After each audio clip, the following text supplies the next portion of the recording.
আমিরাতে লটারিতে 40 লাখ টাকা মূল্যের স্বর্ণ জিতলেন বাংলাদেশি প্রবাসী।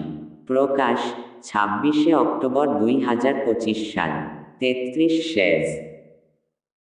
সংযুক্ত আরব আমিরাতে প্রথমবারের মতো লটারিতে টিকিট কিনে বাজিমাত করেছেন এক বাংলাদেশি প্রবাসী। 24 ক্যারেটের 250 গ্রাম স্বর্ণ জিতেছেন মানসুর আহমেদ 24। দেশে এই স্বর্ণের বাজারমূল্য আনুমানিক 40 লাখ টাকা। Gulf news.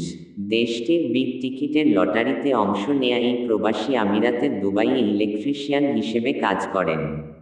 সেখানে 4 বছর ধরে আছেন তিনি। তার পরিবার বাংলাদেশেই থাকে। মানসুর আহমেদকে যখন টিকিট কর্তৃপক্ষ এই খবর জানাতে ফোন দেন তখন তিনি অবাক হন। নিজেই বিশ্বাস করতে পারছিলেন না। তিনি বলেন, প্রথমবার বিগ টিকিট সম্পর্কে জানতে পারি সামাজিক মাধ্যমে। এরপর 10 জন বন্ধুকে নিয়ে একটি গ্রুপ করি, সবাই মিলে টিকিট কিনি। আমরা এই অর্থ ভাগ করে নেব এবং ভবিষ্যতেও একসঙ্গে বিগ টিকিট কিনতে থাকব।